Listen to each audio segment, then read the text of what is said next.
I mean, yeah, that's entrepreneurship at its just a blue collar fella. Son of a farmer.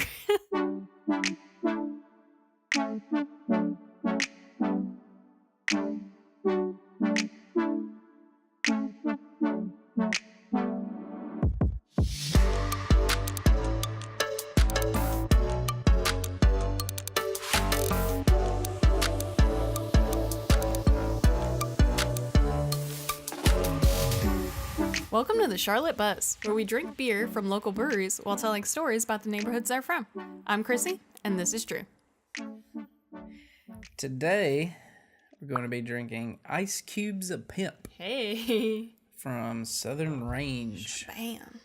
We're just going to keep hopping up and down and all around to the greater Charlotte area. If I can open this. Ice Cube's a pimp, but he's also... a beer. Yeah. Get it? Okay, it's not just me. Yeah. I don't feel terrible about my life. All right, YouTube, you get to enjoy this. I'm taking the stuff off the top of it. You want me to go get my channel locks? I got it. Okay. I got it. Enjoy that interlude there, YouTube. It is a hazy IPA. Ew. Double dry hopped with Citra, Mosaic, and Falconer's Flight. Ooh. I think that's a new one on the show. It might be. Doesn't sound like a hop to me.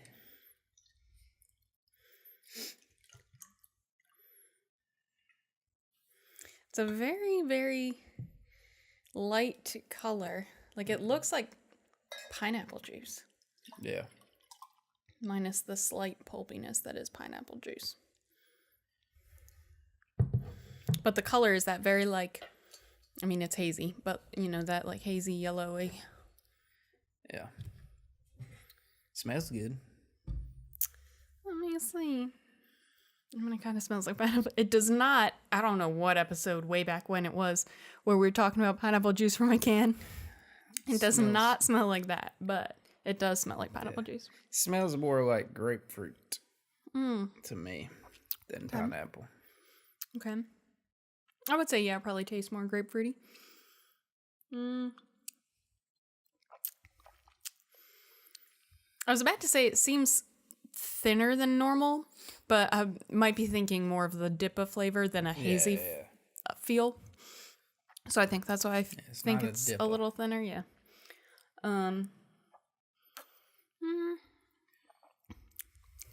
Fruity, but not like super potent in the fruit. Yeah.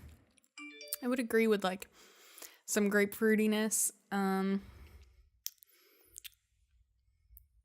got a little kick, but nothing like...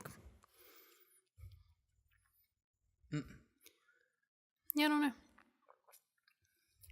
It'll drink. Pretty solid, yeah. It'll drink. I think... I would like to know why they named it Ice Cubes of Pimp. Yeah. Their website is very lacking in information. In the description. Yeah, in the description of their beers, about themselves, all the things. It is a 6.9% though. Hey. So, pretty high for a non-Ipa. That's true. Yeah, I didn't think of it that way because I was like, oh, that's what we had last time, but that was a Ipa last week, wasn't it? Maybe it wasn't. No, just a New England. Oh. If this isn't a New England, I don't know what makes something a New England or not. We should probably find that out. I'm not sure. But it's very New Englandy. Mm-hmm. That is one of their primary styles they brew. Okay. So. It doesn't say that it's a New England on here. For any of the IPAs, does it say if it's a New England? No, it doesn't say. Okay. So I would suggest that it's a New England. But no, I don't know really what makes a New England either. But something about Southern Range is that they do tend to brew more IPAs than anything else because the owner likes IPAs more, and he said they're more fun to brew. And so New England was a style that he was getting into more. And so that's been a kind of focus of his. Do you have anything else to say about the beer, or I can just keep telling you about Southern Range? You can tell us about Southern Range. All I right. was gonna say more about beers at Southern Range, but you can. I can finish this and then we can chit chat. Yeah. I'm good with that. So they opened as Southern Range Brewery as the first official brewery in Monroe in May of 2016, but they actually opened 6 months prior to that as a craft beer bar because they wanted to open their brewery without any kind of loans or investors or any of that. So for 6 months, they were a craft beer bar to increase their own revenue, and then had enough that they could get all the equipment they needed to brew within the building, and then officially in May 2016. That explains a lot. It really about does. The inside. It sure does. And so the owner had a bunch of hobbies. Shocker, homebrewing was one of them. But he also did a lot of building and furniture restoration, which I thought was fun. Okay. And again, IPA heavy because that's what he prefers and just thinks are interesting to mess around with. And he said one of his favorite things is converting people who, like some of the locals that have become regulars. He just thinks it's so cool watching them convert from lifelong, Miller Lite, Bud Light type of drinkers to now favoring craft beer and having specifics that they prefer in Southern Range. And so I just thought that was cool. And I think very fitting for kind of the area as well, that it just seems, Monroe's not the potentially like pretentious craft beer type of place that you kind of come to expect in certain parts of the greater Charlotte area. Not a single hipster. Right. And so it's just, it just seems very fitting, and I think it's just a cool scene, cool vibe. But yes, the revenue thing was most interesting to me, and I thought that was actually a pretty clever way to create your own revenue. I thought that was pretty cool, but that's pretty much what I've got. But first and I believe only brewery in Monroe for right now. Yeah. So As far as I know, it's the only one. But the decor, they have some signs up of other breweries. And I think I made the comment while we were there this time that it felt like they had less yes, than they did last time. yes, They had a little bit more of their own style in there. So maybe they're still transitioning. yeah. It's been. I imagine that's a process, and yes, when the You gotta first get your time, own stuff. yeah, the first time we had ever been there, we came in and we were like, I mean, this is cool, but they're promoting every other brewery around. Yeah. Why? Like, I get that the craft community is in fact a community and it's not so cutthroat per se, but also why would you do that in your own building to that degree of like there are signs where everywhere, and it just felt a little strange. And now it makes a lot more sense. And yes, it has slowly lessened. So I get it. But So today we're going to be talking about the greater Monroe area, and I'm just going to let you take it away. So tell me things. okay. Well, I'm going to tell you something that I've told you before. But because, not in depth. Yeah. And let's be real. I have a short attention span. I like to give my little tidbits of things that I know. He likes to think he knows everything, guys. I do know a lot, though. So he's got to throw tidbits out anywhere we go. Like, oh, by the way, I know something. So I've pointed out Check me before, out. hey, that's the first Belk building, first store for the Belk department stores. And the first time you said that, I probably What's said Belk? something of like, yes, what the heck is Belk? Because Yankee, at least we're in my land of Yankee, we don't have it. Yeah. I'm not quite sure where the line is drawn of them existing and not, but it's not from my neck of the woods. Yeah. Well, since I had told you that before, and talking about just a department store in general is kind of boring, I decided to go with. You're not just going to shop till you drop? No. We can't title this Mall Madness? Well, I mean, that was a 90s girl game, but nah. I would still play that. I miss 90s games.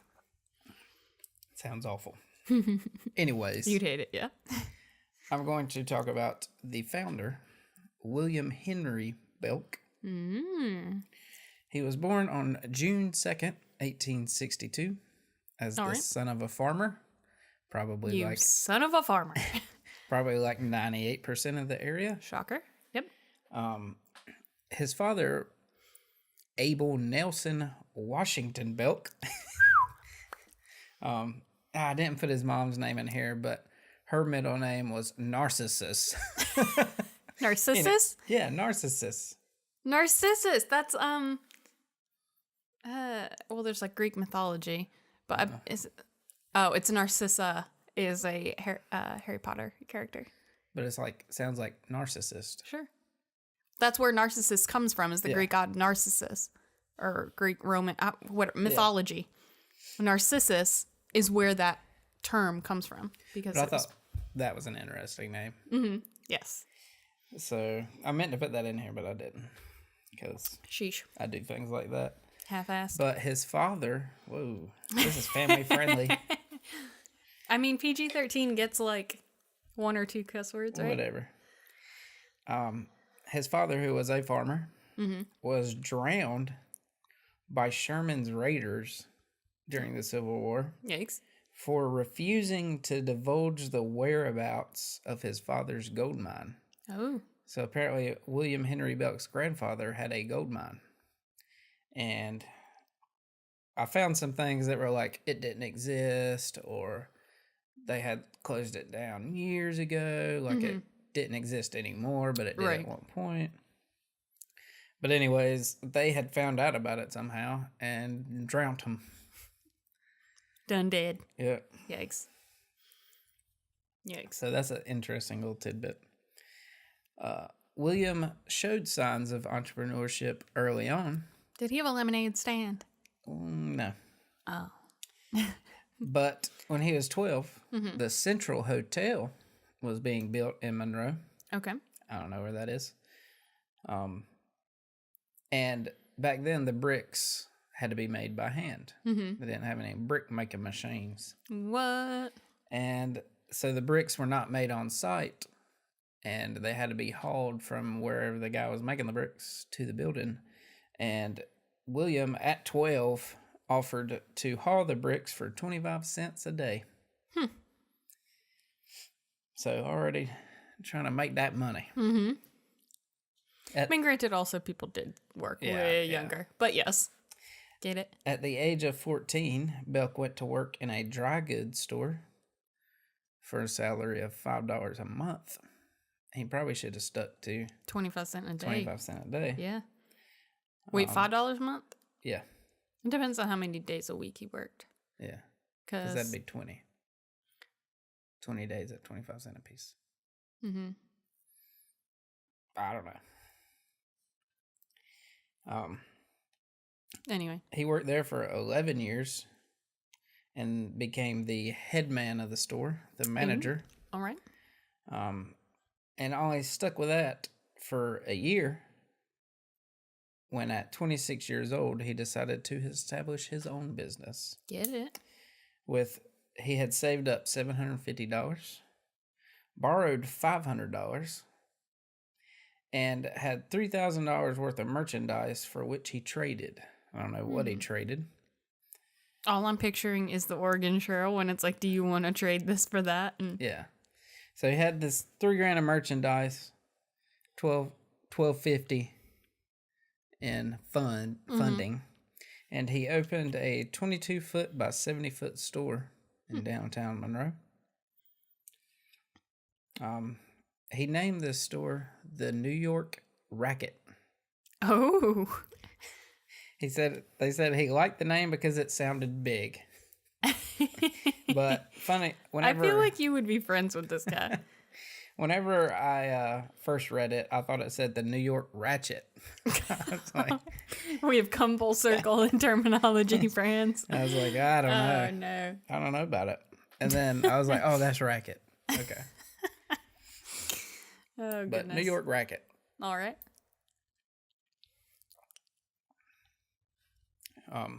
So it only took him about 6 months before he had paid off all his debts. Dang. And had made a clear profit of $3,100. Dang.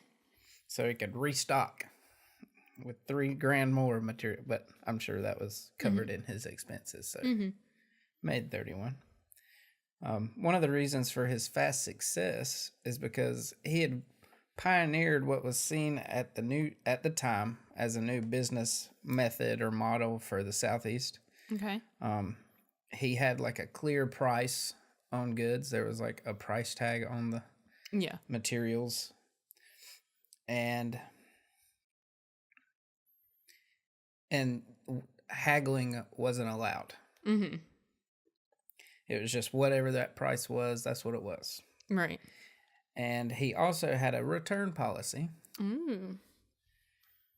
And something that was not normal, especially in the South, was there was no credit.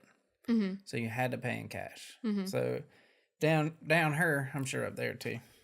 But the farmers would take the goods, have a credit line at the store, and then when harvest time came, they'd pay them back. Yeah.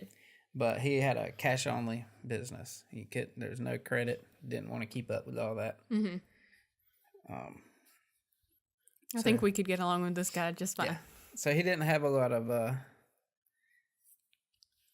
because he didn't do the credit, he was able to make his money quick because people had to pay instead of being in the negative until they paid. Mm-hmm. But business was going well. Wanted to open a couple more stores, but at first he wanted to convince his brother, John Montgomery Belk, the town physician or a local physician, to join the business, and he dropped the doctor world and entered the business world. Well, good job for him. Good convincing, bro.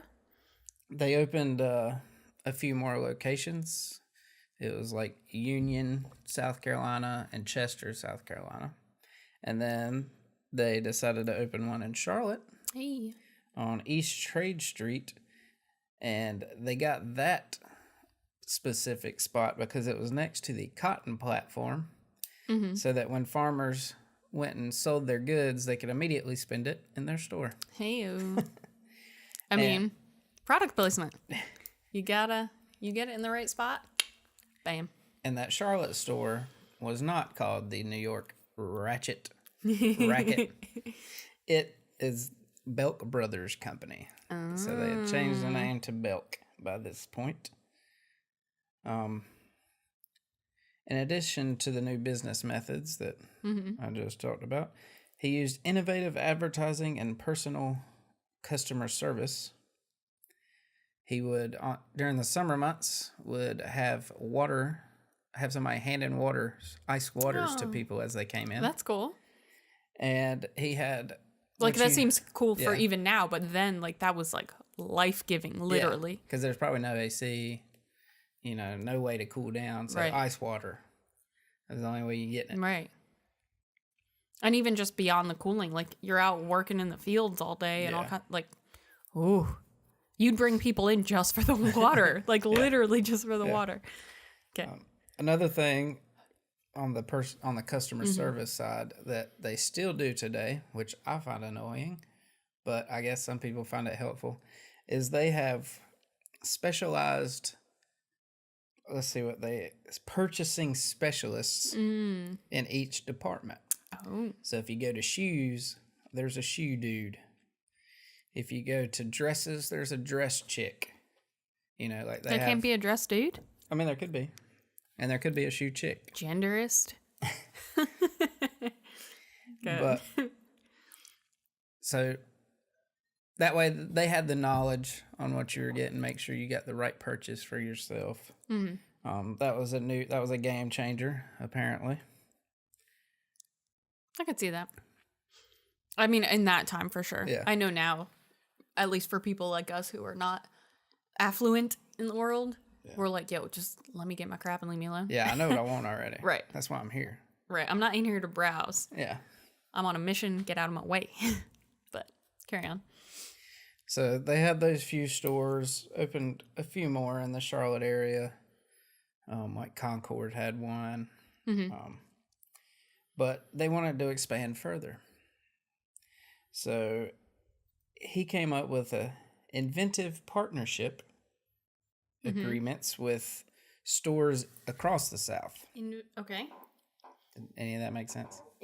I'm just intrigued by the phrasing inventive partnership and waiting to hear what that means. So instead of just buying a company that was already there or starting his new thing, he would partnership with stores that had already established themselves. And he would give them management advice, like be like a counselor Right. of sorts, and supply them with their goods from his warehouses in Charlotte. So it's kind of like a distribution, but Yeah, so it's It a kinda- partnership, though. He's Okay. like, so most of these, they were established, but not necessarily doing well. okay.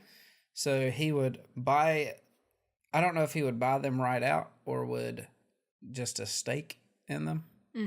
But he's like, you're going to keep doing what you're doing. But you're also going to sell some of my stuff. Yeah, you're going to sell my stuff, and I'm going to like help you with management advice or management coaching. Okay. And so the reason I think he didn't buy it right out is because, or maybe it was a marketing thing, he would just put Belk in front of the store name and hyphenate it. So in Virginia, there were Leggett stores, Legget T. And so they were now known as Belk Leggett. And then in Alabama, there was Hudson, and it became Belk Hudson, and Tennessee and Georgia and all these southern states. He was just getting a piece of the action, basically. Getting some brand recognition. Yeah.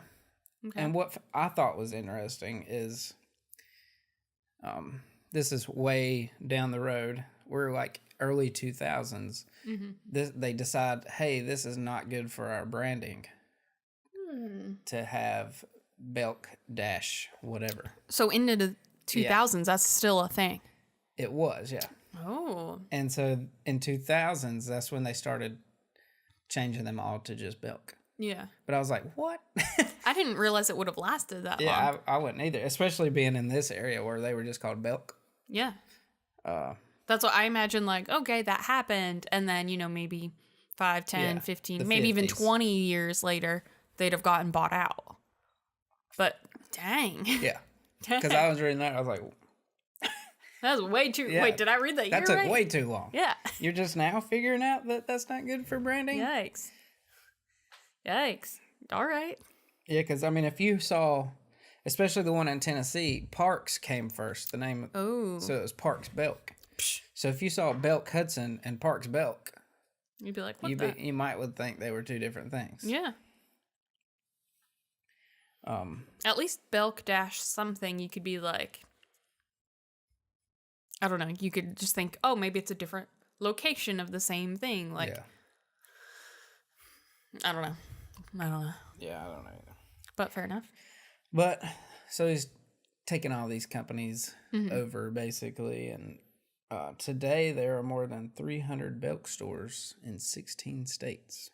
Dang. And a lot of it has to do with slowly taking over these dying brands and Yeah. turning them into Belks.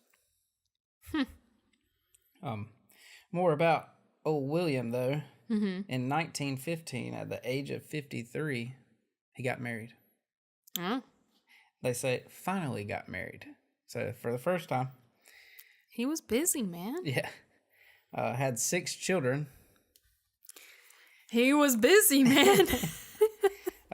One of them was 53. Who wants to start having 6 kids at 53? old Will Henry. I mean, I know you've got a good, like, let me hand this off to you type of deal, but, like, who wants... I mean, I realize schooling and all that was not quite the same, but, like, who wants to be 71 years old at your first kids... 72 years old at your first kids' high school graduation, let alone the other 5, even if they were back to back to back each year?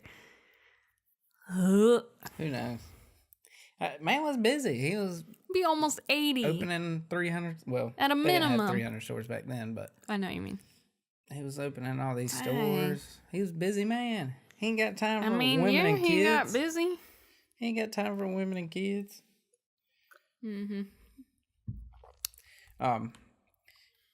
Anyways, one of those children's was John Montgomery Belk, You may have heard that name before. Uh-huh. It's the same name as his brother. Uh-huh. Which I don't know. I didn't look up John Montgomery's Life story. Yeah. I didn't look up his birthday. Ah. But John Montgomery Belk, the brother, did die early on. Okay. So maybe it was like a memorial type of.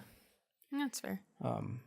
John Montgomery, though, the son, not the brother, went on to be the mayor of Charlotte. Hey. And if you've ever heard of John Belk Freeway, hey, that's part of 277. That's named after that fella. Get it?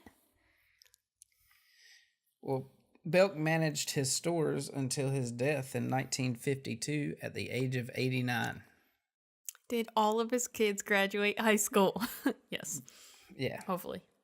Fair enough. Because that'd be 30, I want to know how old his wife was. 35. Because no 53-year-old woman is having 6 kids. That's true. I mean, she's not having. Yeah, I was like, she is not having 6 kids. She could 20. She could maybe get you 1 kid, and even then, it's really doubtful and really dangerous in so many ways. Especially back then. So many ways. Yeah. She's certainly not getting you 6. Yikes. So anyway, the family's pretty well known. I mean, sure, especially around here, around these parts. The Belk College of Business at UNCC was named after just the family in general, because of all that the company Belk had done for the area, contributions and whatnot, and being the mayor. I think he was the mayor for 4 terms. Wow. So he was a pretty popular mayor. There's not term limits on mayors. I don't think so, no. Okay. I was like, I don't think so. Not that I'm aware of. I don't think so, but I'm considering I have a background in political science, have shockingly little knowledge on American.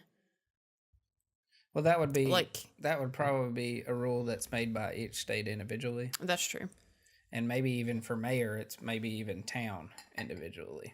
The city. True. So. Well, it's just also something like I do have a background in poli-sci, but it's all international. So American politics, there's very little I know about American politics, which is very unhelpful to me, but I just wasn't interested when I was in school. So you can see a statue of William Henry Belk on the Trail of History in Midtown near the Target. Hey, I've been there. You've been on a Trail of History? No, I've been to the Target. Hashtag white girl. But that's it's across from the Trader Joe's. Yeah. Basic white girl. But right there. That's where the Trail of History is at. I was about to say there's not a Starbucks, but there is in freaking Target. So. I was going to say that, what's his name? Captain Jack? Pilsner. He also has Captain Jack Pilsner. Yeah. He's got a statue there. Oh, okay. As well. Is it literally like a walking trail? It's that little greenway that's right there. You know, like if you're looking at the Target and Uptown and you take a left and you go down that road a little bit and there's all that park looking thing on the right. That's the Trail of History's at the.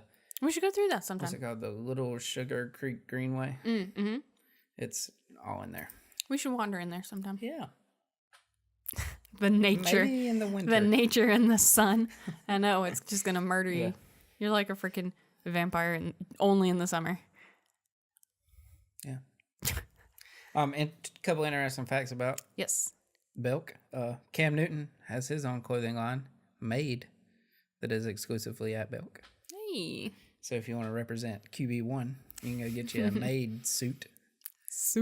It's like fine wear. It's like fancy stuff. Yeah, like suits and ties. So it's discriminating against the ladies. Yeah, probably. I don't know. I don't know if he's got lady stuff. Anyway. And the largest Belk store is South Park Mall. I have walked past that to go to the Apple store. Probably through it. It is considered one of their flagship stores and carries way more stuff than most Belks. So his very original first shop was that one that's in downtown Monroe. Yes. The Ratchet. Yep. The New York Ratchet. Cool. But, I mean, somewhat interesting life. I mean, that's cool, though. I did not know And that it was not called Belk for so long or any of that. And it was more of a... And I didn't realize either, like, I knew that we used to live in more of a barter society and now we don't, and not really realizing where that transition happened. And so it's really cool to know, like, he pretty much sparked that transition. And maybe there were other people in various other places, but at least in this area, he sparked that transition, and that's pretty cool. I mean, that's a big change in our economy. Good thing. I mean, another thing about his life, or everything he did, it seemed like, as I was reading through all this stuff, it seemed like it was a grind.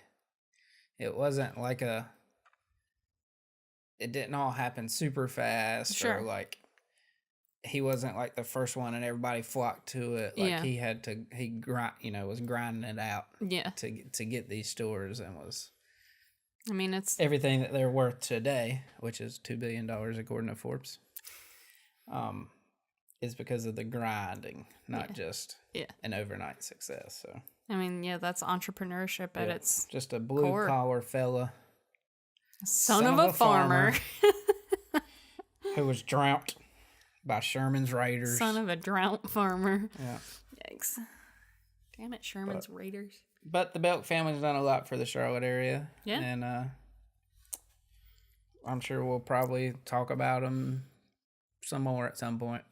For all those other breweries in the Monroe. Yeah, there's other families. I mean, other dudes. There's the John Montgomery, the brother, not the son, house is like the largest house, or I don't know if it was the largest or the oldest house in Union County, but it's like pretty nice. And you can have like bridal luncheons there. The owners have like opened it up. Fancy. It's like their personal home. So, but they open it up for like intimate events. What you're saying is, after this first season of our podcast is over, that you need to get into marketing for bridal expos, because you got us a wedding location last week, and now we've got bridal luncheons, and I mean, you've got it all nailed down. I just know where these places are. You can be a wedding planner. How sweet. Nah, I'll pass. Tell us your story. Well, now that we've gone from how sweet, I'm about to make a hard, dark turn into like terrible American history. So, you may want to drink up a little bit. But before I dive into that, of course, I'm going to just a couple quick facts rundown on Monroe itself. It was founded as a planned settlement. I don't really know what that means. I just assume it wasn't. I assume that means that it wasn't like some of the other towns we've talked about in the past where it just kind of happened based on other things. It was, we're strategically choosing this to build up. Yeah. Versus people organically flocking. Good location. Yes. I've read different dates on this, but they formed and selected a county seat either in 1842 or 1843, and then it officially incorporated either in 1843 or 1844. Okay. It was named after the 5th president, James Monroe. What? Which actually, Union County was originally fought to be named Jackson County because Andrew Jackson was supposedly from the Wax House, born in Union County. But there's this debate over his parents owned a cabin here, but the mother's family lived in South Carolina, and so they're not sure if he was born physically here or in South Carolina, so there's that debate. But this area has had a long history of debatable North Carolina, South Carolina lines. I mean, it's just like the Carolinas, just it's a blur. Like just 2 years ago, they found out that the state line was in a wrong spot somewhere. Yeah, and they people who used to live in South Carolina now lived in North Carolina, like recent, and it was around here, like Rock Hill-ish. That's nuts. Like, just like a couple 100 yards, they moved it because they had mapped it wrong or something. And they're like, oh, you actually live in North Carolina. That would screw you up hardcore with Yeah, like 'cause- taxes and like college and Because people live in South Carolina because of the taxes. right. It's not a nice place. Yikes. Nonetheless, yeah, I mean, that kind of seems to be the like ongoing thread of this area, this greater area, meaning like the Carolinas, because I mean, we talked last week just about Davidson and Mooresville Yeah. and Cornelius and all of it, and it's just literally, yeah, it's right on top of each other, and trying to pull any of it apart is just so crazy, and it just upscales to the whole states, like both of the states. It's crazy. Yeah, Robin Thicke. Where, yikes. I'm like, my neck of the woods, we're like hard lined, like, nope, you're Jersey, we're Pennsylvania, you're New York, keep out my space. But, Yeah, everybody. wait, just I wants mean, to we be also had everybody the around here. Delaware River just going whoosh, so it wasn't really much of an issue at that point, but Well, those have probably changed over time. sure. Sure. Anyway. So, shocker, railroad helped develop the greater Monroe area. And they did, since this is now an ongoing thread, get their first official post office in 1844. So I would say they were incorporated. 1844 is a real date because they got their post office. I don't know. But some notable folks from the area, again, debatably, Andrew Jackson, which I guess partially because of the debate and partially just based on the times, they ended up calling it Union. Yeah, I think he was more Waxhaw. Nonetheless, But yeah. that's what I read. Christine Darden, which I don't expect you to know that name, but I thought you would be interested in. She was an aeronautical engineer at NASA Oh. and the first African-American woman promoted to senior executive service. I believe that said she was born in 1948. So, you know, the latter half of the century. But I thought that was really cool. One, I know NASA, space, Yeah. and two, girl power and like black power. Rock on. I was like, it feels almost racist just to say black power instead of like African American power. I don't know. It gets weird and it gets really like, oh God, what am I allowed to say? Nonetheless. Or did you just not say anything? But it's not that I'm not saying mean things. Like, if you can't say something nice, don't say something, but Anyways. go her. Casey and JoJo.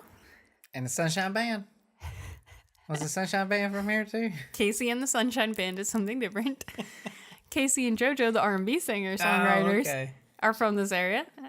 And I did not know that. I thought that was cool.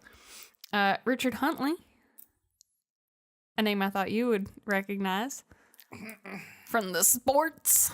Nope. Number one. I know one. Jamison Crowder.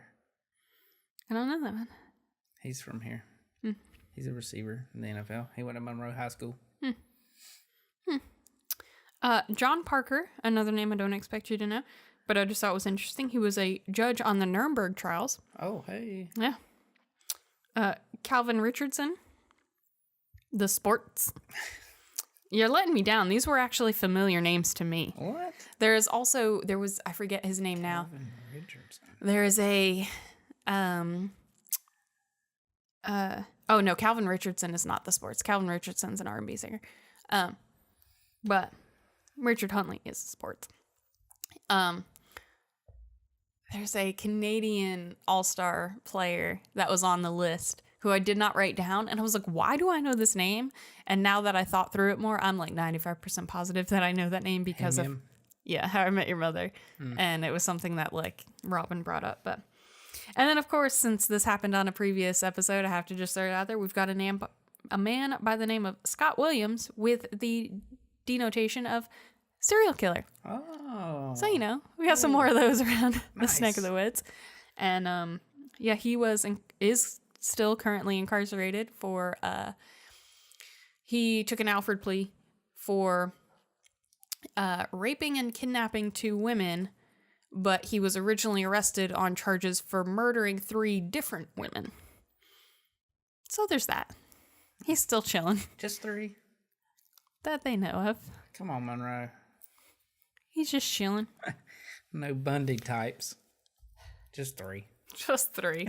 And assaulting aggressively 2 others that we know of. That we know of. But all right, so hard dark turn, unfortunately, but... From serial killer? I know, right? So, I'm going to take us to 1958. A little further into the future where you started. And I'm going to talk to us about... Almost 100 years from where I started. A little bit. Yeah, but you were still going in the 2000s, so... Yeah. I'm going to take us to the kissing case. Dun, dun, dun. So something to keep in mind. We're talking late 50s. We're talking post-World War II. Many African Americans went and fought in the war. Came back and were still being...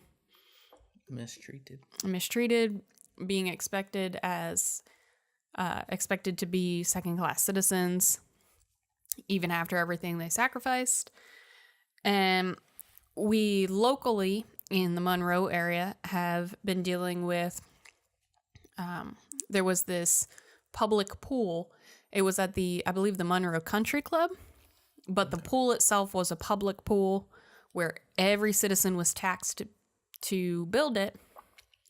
And it caused a lot of chaos because it was segregated. And they were trying to desegregate it because everybody had chipped in for it, in essence. And it caused a lot of chaos. There was a lot of KKK disturbances and attacks on the people who were pushing that most aggressively. And so we're in troublesome times. Okay, how do you segregate a pool? Water's flowing everywhere. Like, they were not weren't allowed allowing there. Okay. Right. It wasn't like Split half up. and half. Okay. It was, Okay. you're not allowed in this pool. This is a white only pool. Okay. So yeah. Okay. If there, it sounds more like it would be officially segregated if there was a second pool next door that was blacks only, but no, it was a white only Or pool. if they just had one of those like divider lines that lifeguards yell at you for like leaning on. Yeah. If Little they buoys. had like that, yeah, they're like black side, white side. But no, they weren't allowed in there at all. Okay. So this is the level of tensions and frustrations and everything that we're already in as a country and as an area specifically. So 1958, we have Sissy Marcus. She is 7 or 8 years old. Okay. Little white girl. Okay. We have James Hanover Thompson. And we have David Fuzzy Simpson. Oh, fuzzy. James is 9. David is 7. Both black guys. Okay. Both of them, for the record, still alive and live in the area. Ah. I Interesting. mean, 58. Like, my dad was born in 57. My mom was born in 57. So they're 61 now. So they would be 70, give or take. But nonetheless, one day. What about Sissy Marcus? You said like all 3 of them live here? Not sure. Okay. You'll understand. Well, she is the cause of this entire incident, but not the focal point of the entire incident. Okay. And granted, I can't speak to her character whatsoever, but she was a child and I don't think did anything wrong. Yeah. So we have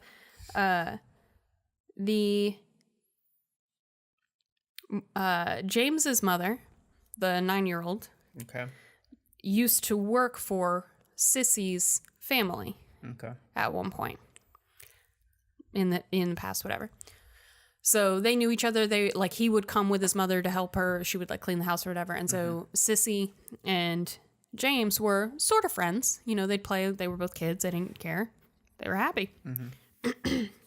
So somewhere down the road, Sissy goes out and starts playing with a whole bunch of kids.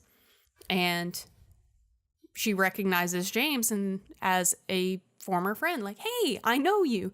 They're all hanging out. Cool. They're a bunch of kids. I'm not sure if it was a dare. There's varying reports, whatever.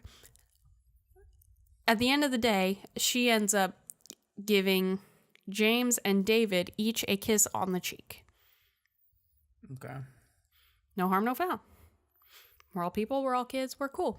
We're chill. She goes home, doesn't think anything of it, is telling her mom what she did that day. And good old Mama Marcus ain't having none of it. And I say this all in jest, but this is all very real and very not cool. Not even a little bit. So she just goes home and is just like, oh yeah, I was playing with all these kids today. And, you know, like I kissed this kid and this kid. And she's 7. 6 or 7 or 8. I've heard varying reports. I did actually read something that said 6 as well, but mostly they say 7 or 8. So her mother is enraged, calls the cops, tells them that these 2 boys raped her daughter. Keep in mind, the girl... If anything, she raped them. I mean, too far. But yeah, like she kissed them on the cheek as an innocent child all around. I mean, maybe this is super ignorant on my side, but like, I don't know that a 7 or 9-year-old boy can rape someone. At least not in the like very standard terms of it. Nonetheless, no good. So the mother freaks out, calls the cops immediately, claims they raped her. The father and a bunch of neighbors grab a ton of shotguns and go looking for the boys and their parents, which all the stuff that I've read have just said their mothers. So I don't know if they did have fathers at home or if it was literally just their mothers or if the mothers were just like highlighted in the stories and the fathers were just kind of background characters. Not that they're characters, they're real people. Mother worked for... Right. So I'm not really sure, but I'm just going to say parents or mothers and it kind of means the same. Went looking for him. I assume nobody found anybody in that sense because I did not read any reports of anyone dying. Okay. The police found the boys later that night and arrested them. Again, a 7 and 9-year-old boy arrested them for molestation.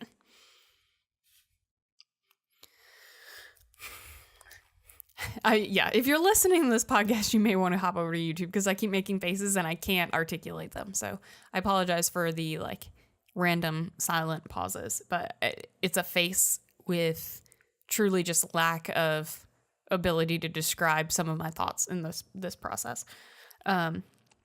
So these boys were detained for 6 days with no access to parents, no access to legal counsel. They were handcuffed and they were beaten everywhere but their faces, so it didn't show, with an attempt to get false confessions. A few days later, they were found guilty of molestation by a judge who said, quote, "Since they just stood silent and didn't say nothing, I knew that was a confession of guilt." Okay.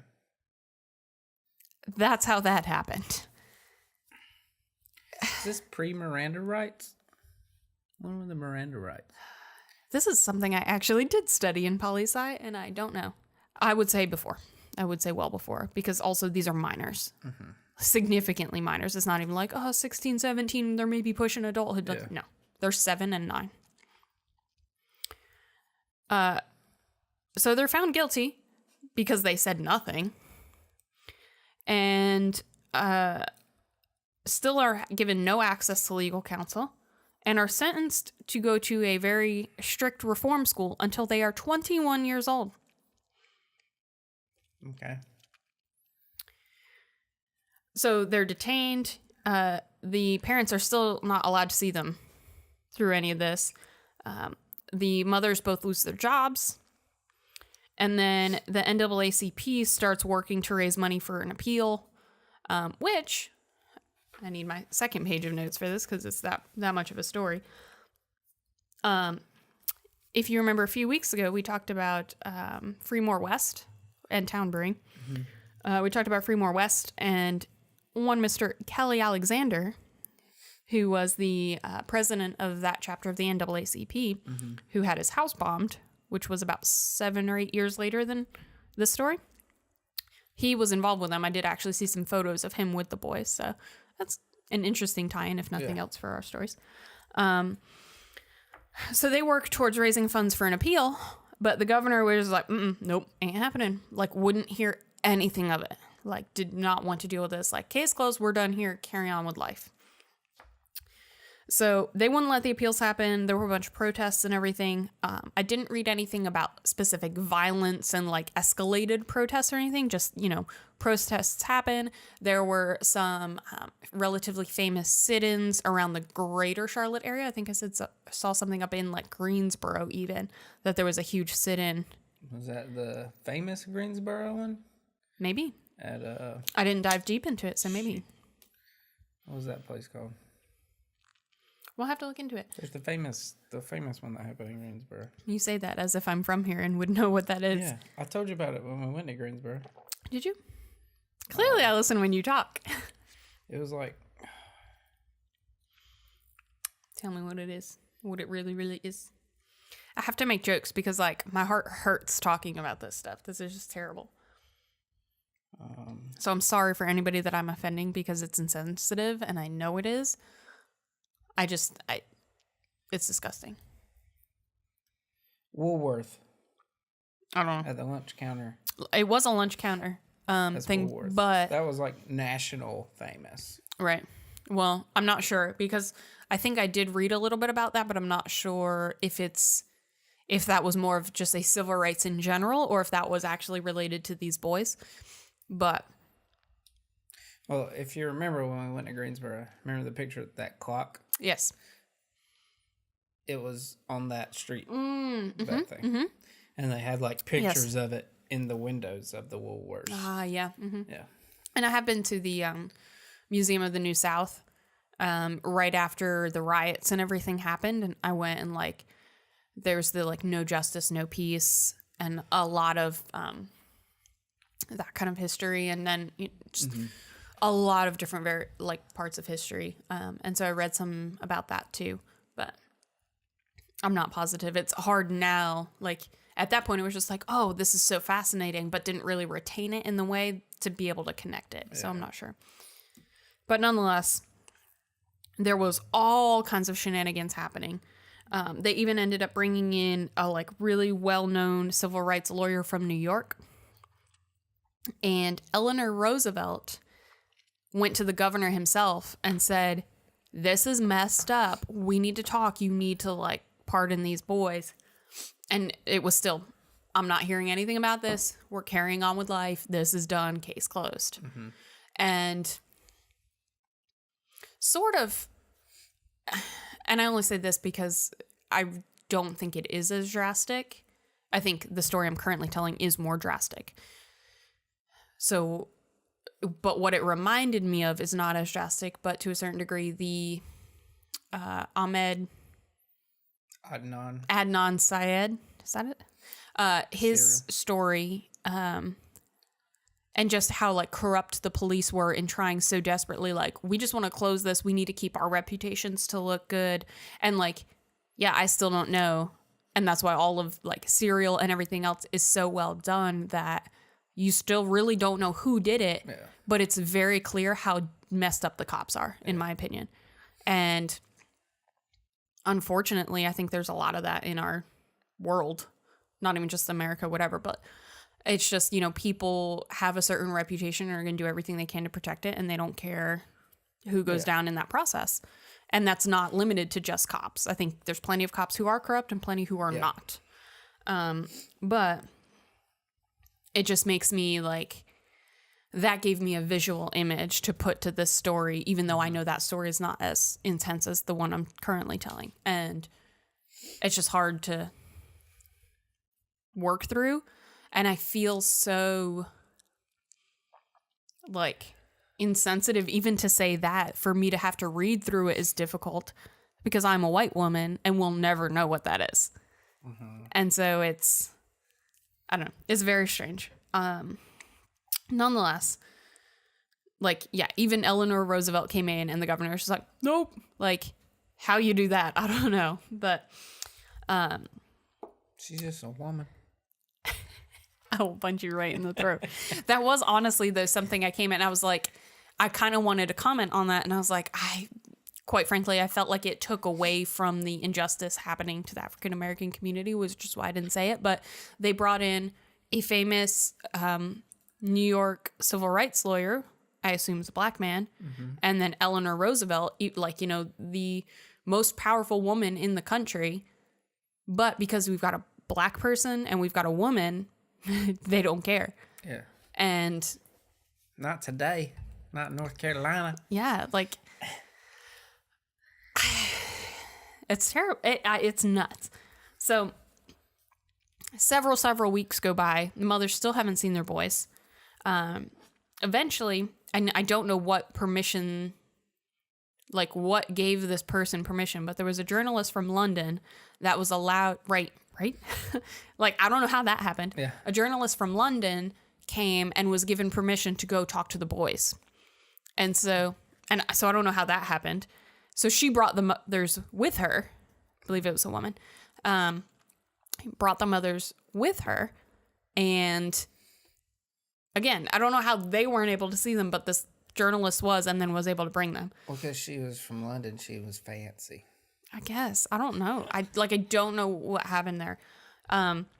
Smuggled a camera in and took a photo of the boys and their mothers hugging. And you could see how very clearly the boys had been abused and just all that kind of damage.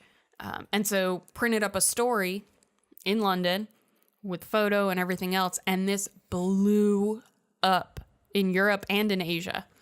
So much so that the U.S. Information Agency received over 12,000 letters expressing outrage for how these boys are being treated in the entire situation.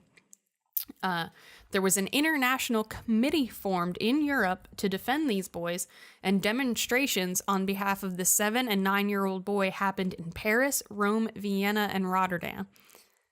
Like, who knew Monroe could cause that? Like, yeah, that's nuts in its own right. Like, I'm proud of the world, like, rock on, because this is super jacked up, but, like, that's crazy that... I want to come back to smuggled a camera in. Yes. In the 50s. Mm-hmm. Yeah. You're not wrong. How's that? You're not wrong. I don't know. But, I mean, they didn't have metal detectors or anything, I imagine. Yeah, but she'd have needed a rolling case. You're not wrong. Cameras back then. You're not wrong. It wasn't like wasn't like an iPhone or like a GoPro or even a little point and DJ shoot Osmo. Camera. Yeah. Like they didn't have those back then. They were big. Yeah. It was like Polaroid instant size, but not instant. You're not wrong. And they had the big bulbs that every time you flashed, you had to change out. Yeah. I don't know. I do not know. Sounds less like smuggling and more like somebody letting them in. Well, it might have been like, we also take for granted, I think, this century and the times we live in. Like, people getting patted down by TSA 20 years ago was unheard of. If you're unheard of. As a kid, I walked straight up to the gate of the airplane, basically could walk on an airplane, say bye to my parents going somewhere, and get back off of it. Yeah. Like, you can't go anywhere near that shit today. But back then, I mean, and she was going into prison. Right. They would have seen a camera. But I'm saying, let it in. I'm saying she might have had like a bag or a box of stuff saying, oh, this is my recording equipment. This is my whatever. Like, I'm doing this interview. You're letting me in to do this interview. And they said, oh, okay. Yeah. And didn't check it. I don't know. I don't know. Maybe they did. I don't know. But I think it's feasible, and I think we take for granted how little privacy we have sometimes. Okay. I think people let a lot more the go. opposite. Take it for granted. Like, I think we forget how much more leeway was given with things even 20 years ago, let alone 60, 70 years ago. But anyway, yeah, valid point, totally valid point, because I did not really think that part through. So there were all these protests and demonstrations all over the world. And then due to international shame, they told the parents, okay, we're going to release your kids. You need to sign this like release paperwork, which was basically saying, admitting guilt. Yes, my kids are entirely guilty and I will take them back into my custody. And so they said no and wouldn't sign it because they were like, my kid did absolutely nothing. So 2 days later from when they refused signing those papers, after the boys had been in this like detention center for over 3 months, they were pardoned by the governor with absolutely zero explanation, nothing. It just out of the blue happened. No apologies were ever given. Nobody ever acknowledged anything except like, oh, by the way, here's your kid, and carried on with life, like as if it didn't even happen. Mm-hmm. And that's kind of where that story ends in a sense. Like I said, both boys are still alive. They're both still in the area. And I want to say it was 2011, did an interview with like NPR, and Thompson's sister, he was the older one, the one whose mother used to work for the family, said that he was never the same afterward. The families, the KKK there were reports of being 7,000 KKK members in Monroe with a total population of 12,000. So like, it was a big thing. Mm-hmm. And I know some of this to you, you're like, well, duh, I know that. But to me, it's like, yes, all of this is to a certain degree taught to me growing up. But I also come from a northeastern state where, yes, I'm sure there were slaves. Yes, there was all kinds of like terrible history, but it was not the same. And so to me, like, even though I know this, my brain still can't wrap around it. And so they had crosses burned in their yards. They had, like, their houses were shot at regularly, that it was just, okay, get up this morning, sweep the bullets off the front porch. Like, that was just normal. And that's nuts. And she said that, her brother was never the same after it. He's actually been, like, in and out of jail ever since because he just kind of doesn't know. And that's what he said in his part of the interview is like, I wonder what would have been different about my life if that hadn't happened. Like, maybe I would have been a doctor, maybe I would have gone through school and done XYZ. But during that, even just that 3 months of being in there, like, they had to have like counseling once a week, every week, where the counselor would just talk terrible, terrible things into them and said, like, you should have been castrated, you should have, like, all these terrible negative things every single week, let alone whatever physical, like it's, oh, only 3 months. Oh, they were a kid. But like, that crap scars you hard. And, yes, we become adults, and yes, we make our own choices, and yes, life. But I mean, I can't imagine the like just emotional scarring you would have from that. But I think one of the things, so in terms of where the story is, like that's kind of where it is. Like, they were screwed over royally for something they, not even remotely close to, like, they did literally nothing. And all of this international chaos came from it, which, who knew Monroe could put itself on the map like that? And then, just like, oh, by the way, here you go, whatever, carry on. And they have to live with that for the rest of their lives. And so I can't imagine that. But also is reading articles that are published as recent as, the last 6 months, just listening to the reading through the comments in those current articles, is nuts. Like, there was something that, Well, that's the internet. I mean, yes, and yes, I fully acknowledge there's trolls and just idiots and whatever, but they're like the sheer racist hatred coming out, and currently it boggles my mind. And like, I'm not ignorant to think that everything is perfect and everybody's equal and everything is happy-go-lucky for everyone all the time. Like, I'm not an idiot, and I'm fully aware that is so not the case, but it boggles my mind that there are people who literally would like still support something like this happening. Yeah, I mean, I cannot wrap my brain around like in this current. You on the internet. I know that, but it does. It does. Like, even in your worst moment as a troll, how do you possibly? Well, that's probably not even their worst moment. Yeah. But I just cannot wrap my brain around anyone at all in this world thinking such harsh things about another human being. Like, ever. Even if it was like someone they knew specifically who personally jacked them up, like, that would be the most reasonable explanation for me to say, like, feel free to hate them with all the hatred you have. Like, but I could understand that. But these are complete strangers for no reason. The internet. I don't understand it. Like, that's how things work on the internet. But it's nuts. You see the funniest thing you've ever seen in your life on the internet, but then you see that stuff on the internet as well. There's everything there. I know. It's insane. It's insane. And most of it are empty threats. Empty. I hope so. Yeah. Say 99%. But still, like, but that's the kind of stuff, like, it breaks my heart just to read that. And again, I'm not African American. I can't say what that feels like.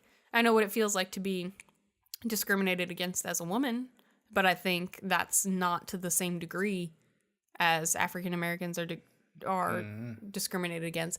But I think even if I know someone is just entirely being a jackass, being a troll for zero reason just to get a rise out of me, they're still going to elicit an emotional response from me if I read something that terrible about me as a woman, or like me specifically, or women in general, or whatever. Like, it's going to bother me if it resonates with me at all, even though I know that's their thing and I shouldn't let it. And so I can't even imagine people who aren't able to see it for what it is and distinguish the two as like a troll versus just a real thought. To be fair, if even though you know and it still affects you, you're not able to distinguish the two. Right. I mean, yes, I agree. That's what I'm saying, is like, even if there was someone who can distinguish the two, I still can't imagine them being able to read those kinds of things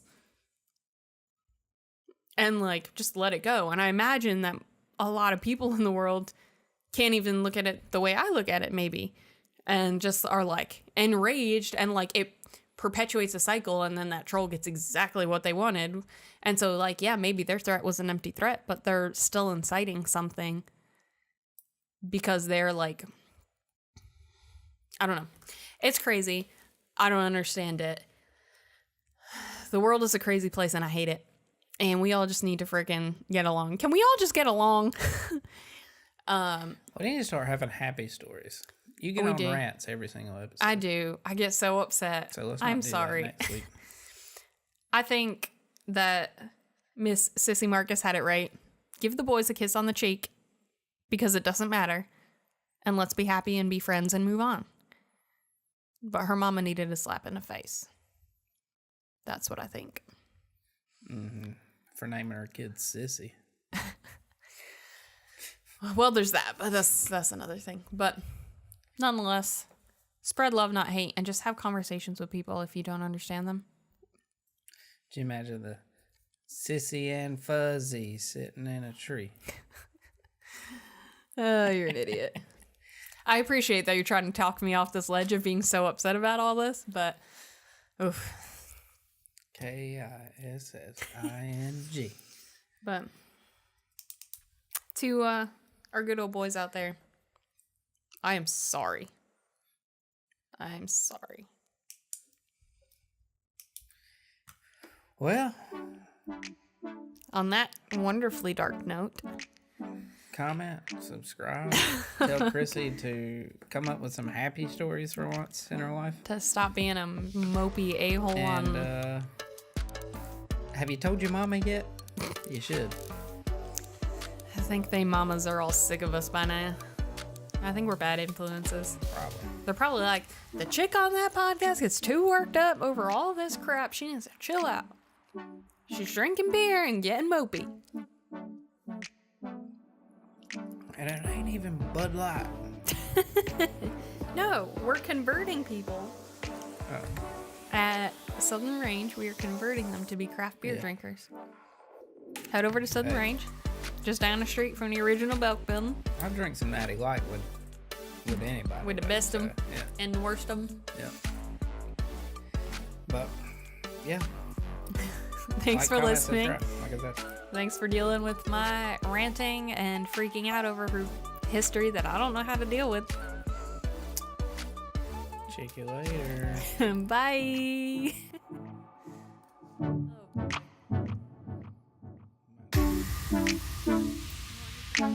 Oh.